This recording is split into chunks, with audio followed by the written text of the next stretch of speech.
In testing and data analysis, the p-value is a number that helps determine if your results are meaningful or just random chance.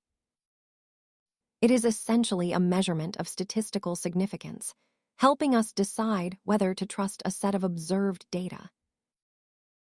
The most common benchmark is 0.05. If your result is lower than this, it is often seen as statistically significant. The p-value tells you the probability that your data occurred by random chance, alone assuming there is no real relationship present. It is important to distinguish this from effect size. A p-value says if a result is reliable, while effect size says if it matters. As you collect more data, your p-value often drops, making it easier to spot patterns that might be invisible in smaller groups.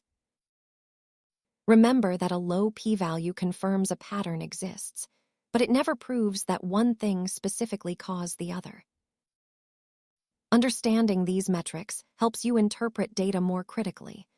Thanks for watching, and stay curious about the numbers behind the news.